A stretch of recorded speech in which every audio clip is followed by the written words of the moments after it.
안녕하십니까. 건강 스페셜의 김병민입니다. 네, 김장은입니다. 원장님, 네. 우리가 부득이한 사고를 당하거나 또 스포츠를 격렬하게 하다 보면 무릎을 가장 많이 다치게 되잖아요. 그렇죠. 이때 제가 공부를 해봤는데 가장 많이 받는 진단이 무릎 연골 파열이라던데 맞습니까? 네, 맞습니다. 네. 네, 특히 최근엔 겨울 스포츠인 스키나 보드를 즐기다 다치시는 경우도 많고요. 네. 또 노년의 경우에는 연골판의 탄력 자체가 떨어지기 때문에 일상적인 활동 중에서도 파열이 되는 경우가 있거든요. 그리고 우리가 움직이다 네. 보면은 정말 필수로 써야 되는 부분이 무릎이다 보니까 그렇죠. 그렇기 때문에 네. 더 사용량이 많아서 발병할 수 있는 질병이라던가 위험에 노출되는 확률도 더 높아지지 않을까 싶은데요. 이제 무릎이 튼튼해야 노년이 행복하다라고 하잖아요. 네, 오늘 맞습니다. 튼튼한 무릎을 지킬 수 있는 방법 이야기 나눠보도록 할게요. 네, 건강 스페셜 오늘도 한번 힘차게 출발해 볼까요? 오늘 도움 말씀 주실 강도준 원장님 화면으로 먼저 만나보시죠.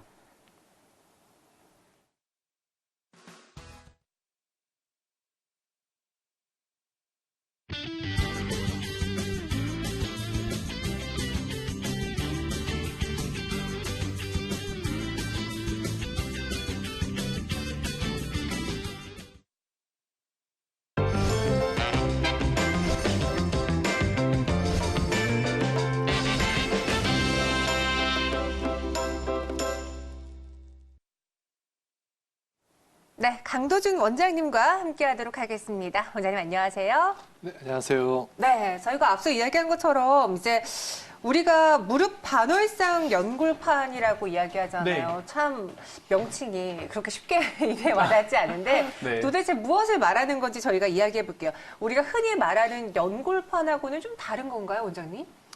네, 둘 다 같은 용어입니다. 그림을 보시면 연골판은 무릎 뼈하고 뼈 사이에 그 고무 쿠션 역할을 하는 그러한 구조물인데요.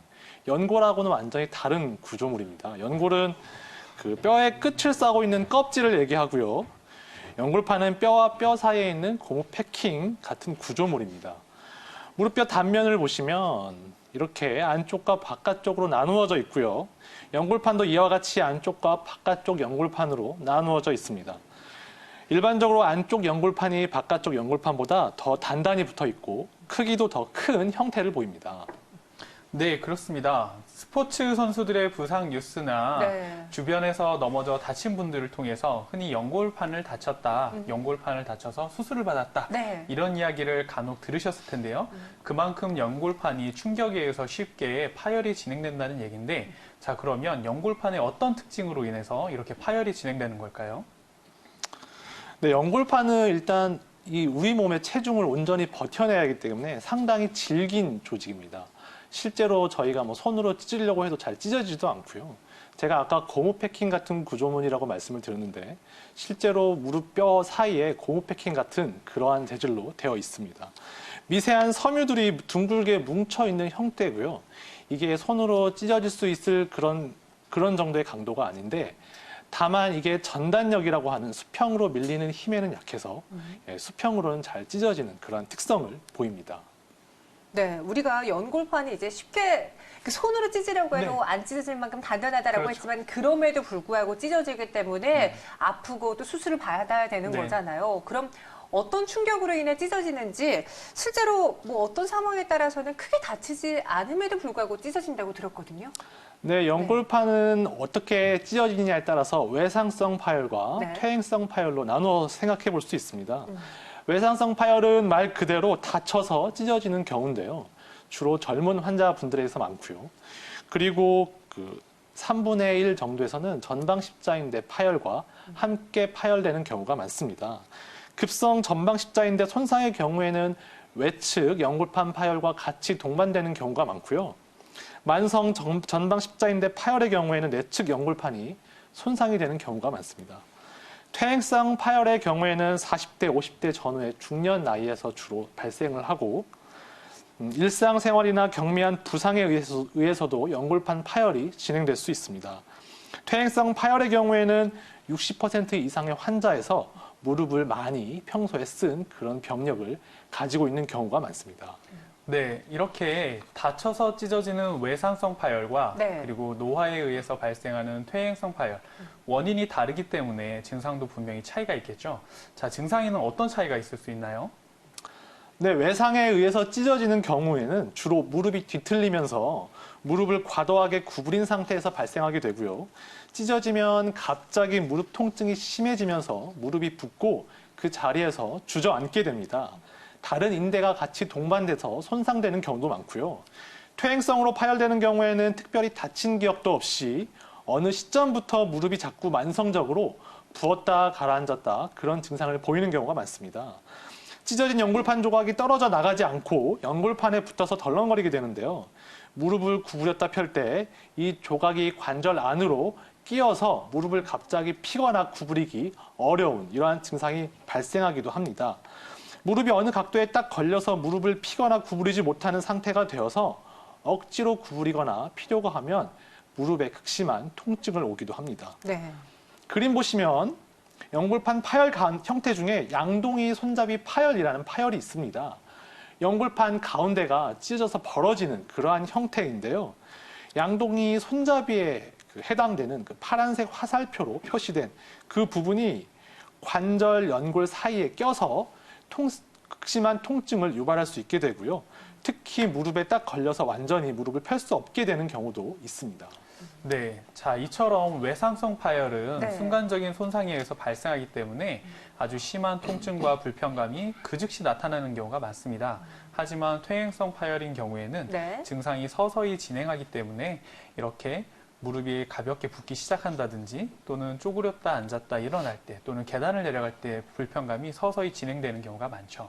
자, 그런데 저희가 이렇게 교통사고나 스포츠 손상으로 인해서 무릎이 아파서 병원을 내원했는데 네. 실제 검사를 했더니 이번에 다친 게 아니라 예전에 다친 연골판이다라고 이야기하는 경우가 가끔 있거든요. 네. 환자분들은 난 분명히 이번에 다쳐서 무릎이 아프기 시작했는데 왜 이게 퇴행성일까 하고 궁금해하는 경우가 많습니다. 자, 어떤 경우에 이런 것들이 있을 수 있을까요? 네, 교통사고 이후에 무릎이 통증이 와서 MRI 촬영을 하고 그 이후에 연골판 파열을 진단을 받는 경우가 종종 있습니다. 사고 전에는 통증이 없었고 사고 이후에 MRI 촬영을 해서 연골판 파열이 확인이 되었음에도 불구하고 이 연골판 파열은 사고와 관련이 없는 경우도 있습니다. 퇴행성 연골판 파열이 상당히 흔한데요. 관절염이 있는 환자의 60% 이상에서 증상과 관련이 없이 MRI에서 퇴행성 연골판 파열이 있다는 보고가 있고요. 관절염이 없는 환자에서도 증상과 무관하게 23%의 환자에서 연골판 파열이 발견되는 경우도 있습니다. 즉 퇴행성 연골판 파열이 있어도 증상이 없는 경우가 있을 수 있다는 얘기입니다. 교통사고 같은 외상에 의해 연골판이 찢어지는 경우에는 일반적으로 수평 파열이나 수직 파열, 다른 형태의 파열 형태가 많고요.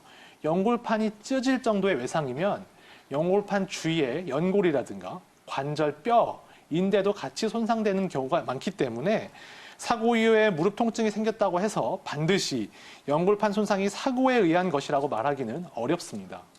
네, 그러니까 제가 한번 정리를 해볼게요. 네. 이 반응성 파열이 있다고 하더라도 반드시 무릎에 통증이 수반되는 것은 아니다라고 정리하면 될까요? 네, 맞습니다. 네, 이런 점 염두에 두시고요.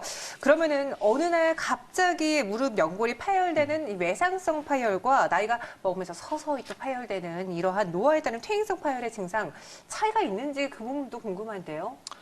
네, 다쳐서 외상에 의해서 연골판이 파열되는 경우에는 갑자기 무릎 통증이 심해지면서 무릎이 붓고 그리고 무릎이 점점 부어오르고 무릎에 멍이 생길 수도 있고요. 이때는 무릎의 다른 인대가 같이 손상되었을 가능성이 있습니다. 퇴행성 파열의 경우에는 연골판이 닳아서 찢어지는 형태이기 때문에 특정 시점부터 무릎이 갑자기 아프다기보다는 가끔 무릎에 불편함을 느끼다가 점차 통증이 악화되는 그러한 경향을 보입니다. 그러다가 점차 무릎 통증이 악화되고요. 쪼그려 앉기가 힘들어지고 무릎이 덜컹거리거나 무릎에 힘이 빠져 휘청거리기도 합니다. 사실 이럴 때가 조금 애매한데요. 우리가 무릎이 좀 불편하다라고 싶은데 마침 토요일이거나 일요일이면은 월요일 될 그렇죠. 때까지 기다렸다가 네. 그때 병원에 가잖아요. 네. 아, 이게 맞는지 응급실에 갈 정도는 아닌 것 같은데 라고 고민하시는 그런 환자분들도 있는데 이렇게 증상은 나타났지만 지금 당장 병원에 못 갈 때 집에서 할 수 있는 응급처치 그런 것들이 있습니까? 네, 일단은 모든 활동을 중지하셔야 합니다. 무릎을 쉬게 해주셔야 되고요. 네. 그 다음에 얼음 찜질을 하는데 보통 얼음이나 아이스팩을 무릎 위에 장시간 올려놓으시거든요. 이런 경우에는 당장은 차갑지 않더라도 오랜 시간 때문에 무릎에 동상이 올 수 있습니다. 그래서 얼음이나 아이스팩을 수건으로 잘 감싸서 시원할 정도로만 찜질을 하시는 게 좋고요. 수시로 그 찜질 위치를 변경을 해서 동상의 위험을 좀 예방하셔야 합니다. 그리고 무릎을 탄력 붕대로 잘 감싸고요. 무릎 아래 베개 등을 괴어서 누웠을 때 심장보다 높은 곳에 무릎에 위치하게 하면 무릎이 더 붓지 않고 그렇게 예방이 될 수 있습니다. 네. 자, 앞서 말씀 들으신 이 내용들은 네. 비단 무릎뿐만 아니라 우리 흔히 발목이나 이런 손목, 어깨와 같은 여러 관절 부위를 바로 다쳤을 때 시행해 볼 수 있는 응급처치라고 생각하시면 되겠습니다. 네. 자, 우리가 이렇게 연골판 파열이 의심이 돼서, 즉 무릎이 통증이 있고 너무 부어서 병원을 가게 되면 자, 어떤 검사를 통해서 그러면 확인을 해볼 수 있을까요? 네, 일단 병원에 오시면 침상에 누워서 의사가 진찰을 시작하게 됩니다.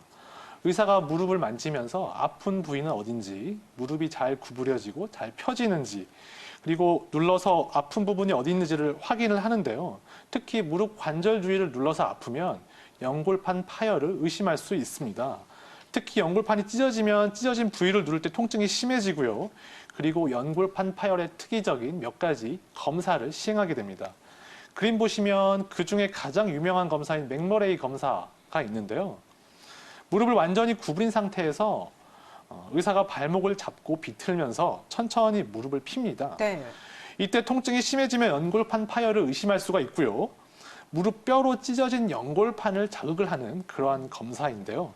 안쪽과 바깥쪽으로 방향을 바꿔가며 검사를 시행할 수 있습니다. 그 다음에는 영상 검사를 시행하게 되는데요. 엑스레이 검사에서는 연골판이 보이지는 않습니다. 다만 연골판 파열일 때 증상이 비슷해서 의심할 수 있는 관절염이라든가 아니면 관절 골절이라든가 인대 손상 이러한 병들을 감별할 수 있고요. 엑스레이는 주로 서서 앞, 뒤, 옆면 무릎을 구부리고 촬영을 하게 되고요. 그리고 무릎 축을 확인하기 위해서 하반신 전체 엑스레이를 촬영할 수도 있습니다.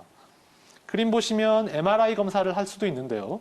MRI 검사는 연골판 파열을 가장 정확하게 진단할 수 있는 검사고 정확도가 90% 이상 됩니다.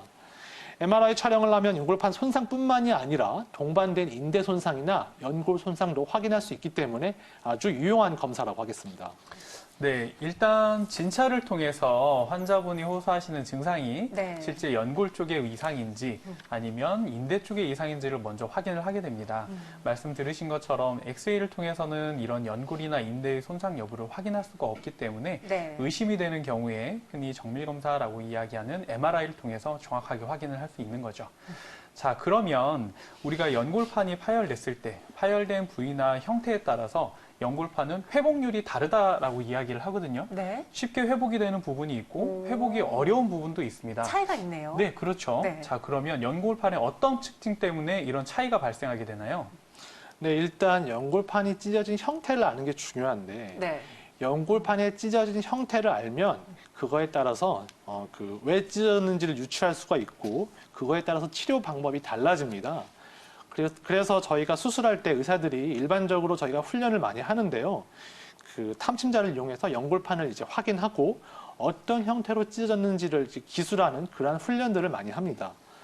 연골판은 초승달 모양으로 생겼는데 그림 보시면 연골판 안쪽에는 혈관이 없습니다. 연골판 바깥쪽에 혈관이 모여 있고요. 이 부분에서 혈액을 공급받아서 안쪽으로 혈액이 확산되는 기전으로 조직이 유지됩니다. 손상된 조직이 치유되려면 혈관에서 원활하게 혈액을 공급받아야 하는데 혈관이 바깥쪽에만 있으니 연골판도 바깥쪽에서 찢어지면 잘 치유가 되고요. 안쪽에서 찢어지면 잘 치유가 되지 않습니다. 따라서 찢어지더라도 바깥쪽이 찢어지면 봉합수술을 할 수가 있고요. 안쪽에서 찢어지면 봉합수술을 하더라도 혈액이 부족하기 때문에 잘 붙지 않습니다. 따라서 이때는 부분 절제술을 시행하게 됩니다. 연골판의 어느 부위가 찢어졌는지도 중요한 것 같은데 네. 그러면 이 찢어지는 형태라던가 모양에도 차이가 있는지 궁금하거든요. 원장님 그렇죠. 어떻습니까? 네, 네. 연골판이 어디가 찢어졌는지가 치료 방법을 결정한다면 어떤 형태로 찢어졌는지를 알면 찢어진 이유를 유추할 수 있습니다. 네. 연골판이 찢어진 모양은 매우 다양하게 나타나는데요. 그림 보시면 크게 세로로 찢어지는 종파열, 수평파열, 방사파열, 그리고 판상파열 이렇게 나눠볼 수 있고요. 이 중에서 가장 흔하게 볼 수 있는 형태는 종파열과 수평파열입니다. 그럼 어떤 경우에 이런 모양으로 찢어질 수 있는지 좀 자세히 알아볼게요. 사실 지금도 약간 머리에 과부하가 걸렸는데요. 하나씩 맞습니다. 하나씩 너무 저희가 어렵죠? 들어보도록 네. 할게요. 먼저 세로로 찢어지는 종수직 파열과 수평면으로 찢어지는 수평 파열. 어떤 상황에서 흔히 발생할 수 있는 건가요? 네, 네. 그 두 가지가 가장 흔하게 볼 수 있는 형태입니다. 그림 보시면 종수직 파열은 주로 무릎을 구부린 상태에서 종아리를 기준으로 허벅지 뼈가 안쪽으로 돌아가면서 구부린 상태에서 천천히 펴질 때 이때 발생하는 파열입니다. 주로 젊은 환자에서 많이 볼 수 있고요. 외력에 의해 다쳐서 전방 십자인대와 함께 파열되는 경우가 많습니다. 수평 파열은 저희가 연골판이 우리가 일반적으로 생각하듯이 찢어지는 형태가 아니고 수평으로 찢어져서 위와 아래 층이 생겨서 갈라지는 그러한 형태의 파열입니다. 주로 위아래에서 눌리는 압력에 의해서 연골판이 견디다 못해 갈라진다고 알려져 있습니다. 주로 연세 있는 분들에서 퇴행성으로 발생하는 경우가 많고요. 특히 내측 연골판의 후각부 뒤쪽에서 많이 찢어지는 것으로 알려져 있습니다. 그러니까 파열은 그냥 찢어졌구나라고만 그냥 간단하게 네. 생각한 것은 아니겠네요. 네, 맞습니다. 네. 이야기 들으신 것처럼 파열 부위나 그 파열 형태에 따라서 회복률도 다 다르고 그거에 따라서 치료 방법들이 다양하기 때문에 어떤 형태로 파열됐는지를 확인하는 게 사실 치료하는 데 굉장히 중요합니다. 네. 자, 이렇게 연골판 파열을 확인했다 그러면 이제는 치료를 들어가야 되겠죠? 가장 중요하죠. 네. 파열 형태나 부위에 따라 회복률도 다르기 때문에 다양한 치료들이 있을 것 같은데 어떤 치료 방법들이 있나요? 네, 일단 연골판이 찢어졌다고 모두 수술을 해야 하는 건 아닙니다. 일단 수술을 해야 하는지 아니면 비수술적 치료도 좋아질 수 있는지를 판단을 하려면 이 연골판 파열이 외상에 의해서 파열이 됐는지 아니면 퇴행성으로 파열이 됐는지를 구분을 해야 하는데요. 먼저 외상으로 인해 찢어진 경우에는 대부분에서 수술적 치료가 필요합니다. 하지만 바깥쪽 연골판이 찢어진 경우라든가 연골판이 부분적으로만 파열이 됐거나 아니면 찢어지더라도 어긋나지 않고 잘 모양이 유지되는 경우에는 비수술적 치료를 먼저 시도를 해볼 수 있습니다. 4에서 6주 정도 섞거나 아니면 보조기를 착용을 하고요. 재활치료를 시행을 합니다. 동시에 약물치료, 주사치료를 시행을 하고요. 이후에는 근력운동이나 도수운동 치료를 시행하고 지속적인 비수술적 치료에도 증상이 호전이 없으면 그때는 수술적 치료가 꼭 필요하다 하겠습니다. 하지만 같은 파열이라도 앞에서 보신 그 양동이 손잡이형 파열이라든가 찢어진 지 오래된 그런 파열 같은 경우에는 수술적 치료를 우선적으로 시행을 해야 합니다. 퇴행성 파열의 경우에는 보조기 착용이나 석고 고정 이런 건 필요하지 않고요. 우선 약물 치료나 주사 치료, 물리 치료 등을 시행해 볼 수 있습니다. 그럼 비수술적인 치료로는 뭐 석고로 무릎을 고정하거나 아니면 보조기를 착용하거나 약물 네. 치료, 물리 치료 이런 것들이 있고 그와 달리 수술을 꼭 해야만 한다면은 어떠한 치료로 이어지는지 설명해 주세요. 네. 네, 일단 증상이 너무 심해서 일상생활이 불가능할 정도 아니면 신체 검사나 영상 검사에서 연골판 파열이 확실히 의심되는 그런 경우 그리고 비수술적 치료에 증상 호전이 없을 경우에는 이때는 수술적 치료를 고려하게 됩니다. 연골판 수술은 현재 거의 대부분에서 관절경을 이용해서 수술을 시행을 하게 되고요. 네. 수술 방법에 따라서 크게 두 가지로 나누어 볼 수 있는데 찢어진 연골판을 실로 꼬매는 봉합술을 하고요.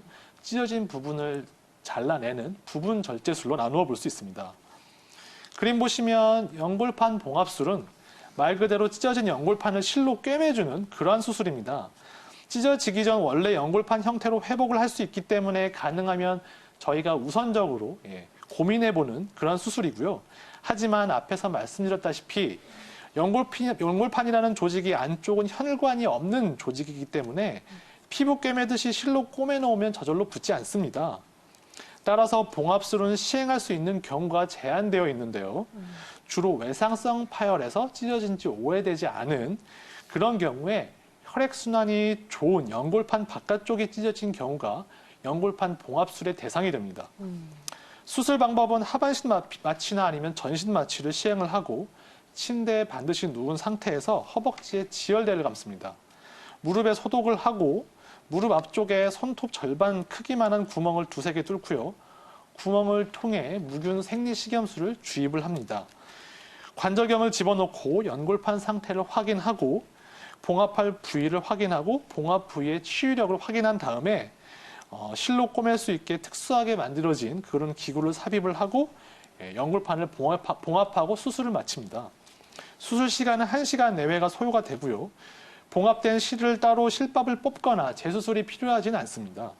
다만 봉합 후에는 연골판이 어느 정도 붙을 때까지 보호를 해야 하기 때문에 재활이 좀 까다롭다 하겠습니다. 네.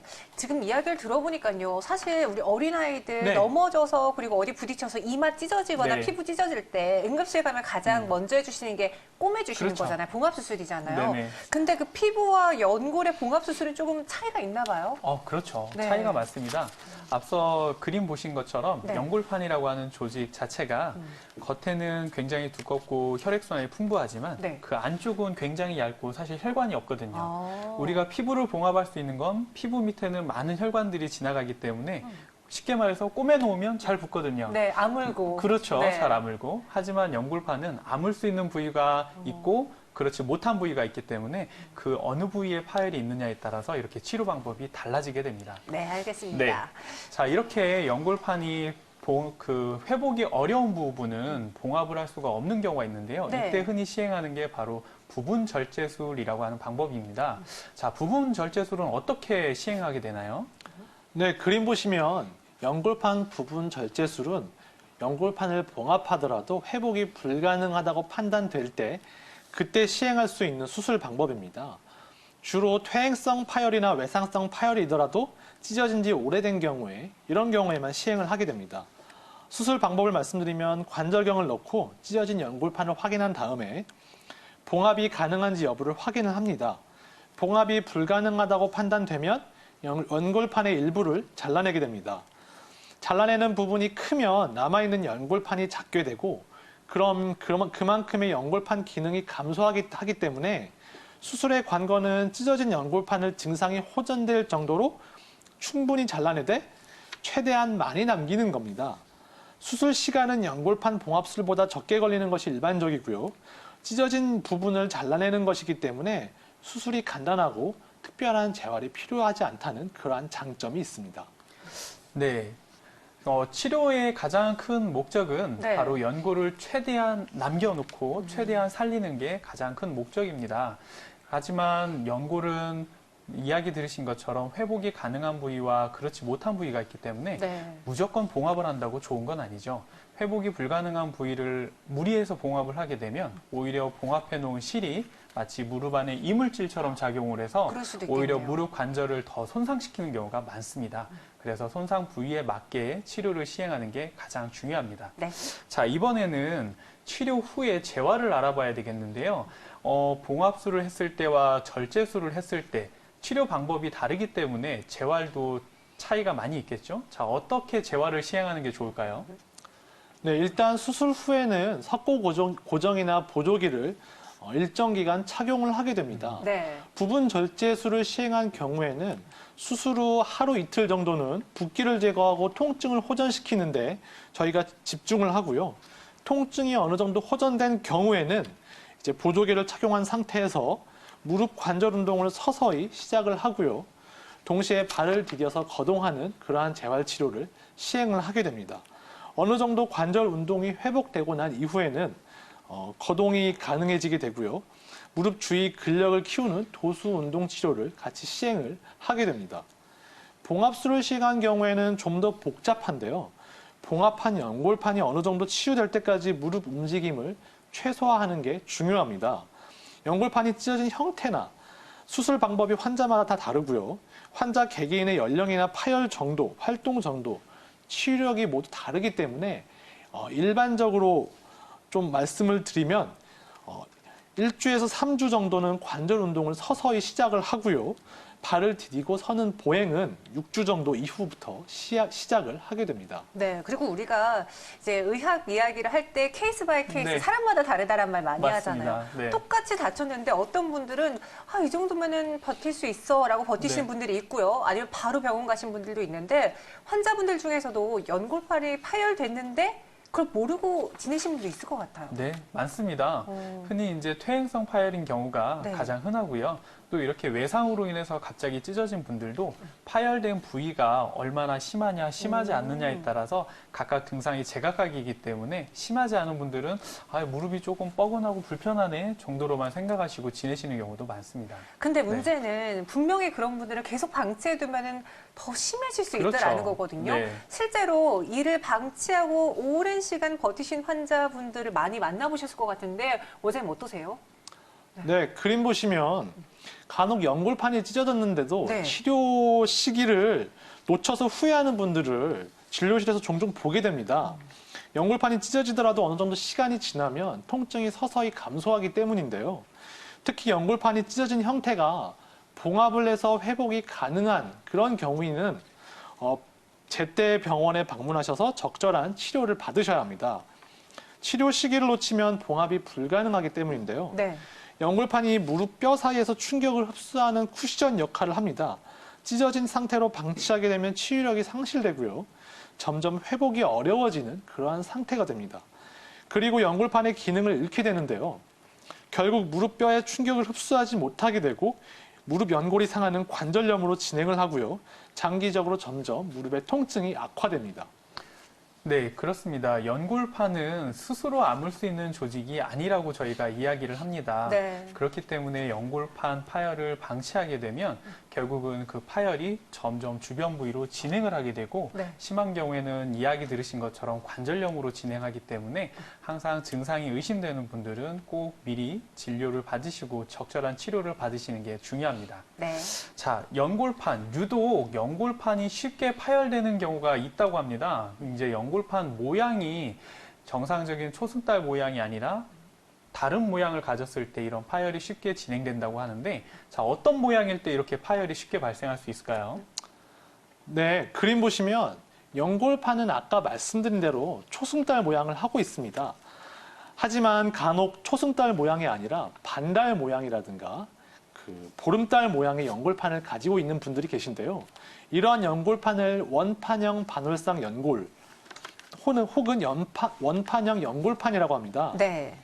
내측 연골판에서는 드물고요. 주로 외측 연골판에서 많이 발생을 합니다. 서양에서는 매우 드물다고 되어 있고 주로 한국이나 일본 같은 동아시아에서 인구의 한 15% 정도가 원판형 반월상 연골판을 가지고 있다고 보고되고 있습니다. 연골판이 뼈와 뼈 사이에서 쿠션 역할을 하는 고무 패킹 같은 구조물이라고 말씀드렸잖아요. 그래서 모양으로 보면 초승달보다 이렇게 원판형 반월상 연골판이 훨씬 더 기능을 잘할 것 같이 생겼지만 사실 문제는 이 더 생긴 연골판 부분이 잘 찢어진다는 데 있습니다.